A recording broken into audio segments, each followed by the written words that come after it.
There's a wolf on the front cover. You've got a book Right. with a wolf in the title and stuff as well. And wolves are my favorite animal by a country Nice. mile. And I just want to ask what's the meaning behind it? And I don't know if I missed it in the books or something, but why wolves and why is it on the covers and stuff and in the titles? What does it mean to I you? love wolves too. Um, Another thing that I tried to teach was the importance of positive internal dialogue and developing a positive mental state.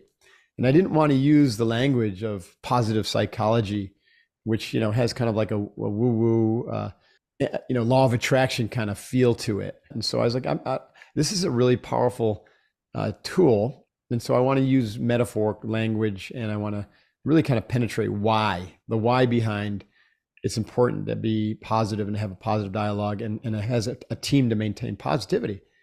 And I studied as much as I could about the energetic body system, and got into the work of Dr. David Hawkins, and I came across during this work. So I came up with this idea that that most of the negative thinking resides in your brain. It's mental. It's mentalization from your left hemisphere, rational mind, which is always stuck in the future or past. And so you're obsessing about past decisions, or you're fretting about a future that hasn't happened.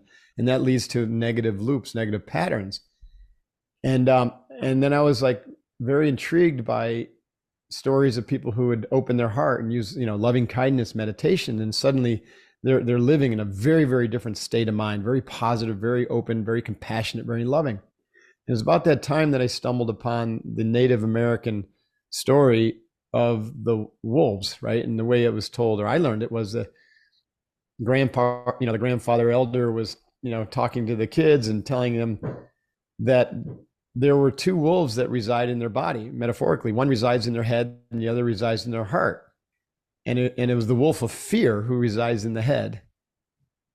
And it was the wolf of courage that resides in the heart. And the guy and the elder says, and these two wolves are always fighting for control over you. And one of the kids asked, well, which one wins in the long run? And the grandfather says, well, the one that you feed the most.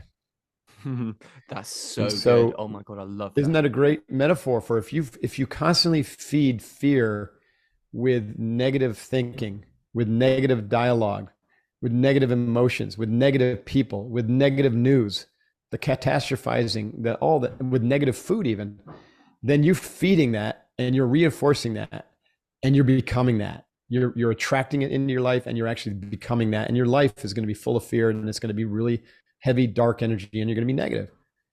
But if you can starve that by shutting off news, by cutting out the negative people in your life, and by rewiring your thinking, overriding the negative with positive thinking, and also routing out the negative meaning that you've attached to past events, and routing out any negative fear you have about the future by creating a more positive vision for your future, then suddenly what happens is you start to open your heart, right? You're now feeding courage. So you feed courage by starving the fear and opening up your heart and being more kind. And so gratitude practice, having positive internal dialogue, speaking kindly to yourself, speaking kindly to other people, all of that starves the fear and feeds courage. And so then courage wins over time, because you're starving fear, feeding courage. And then that becomes the default mode instead of the fear. And once you open that heart and you fed the courage, and that wolf has won, then there's no going back. It's just continuing to feed courage and open that. Interestingly, the word courage means heart in French, or core. Core is a French root for the word heart. And so courage is really feeding the heart, or opening the heart, or bringing your heart into your actions. That's courage.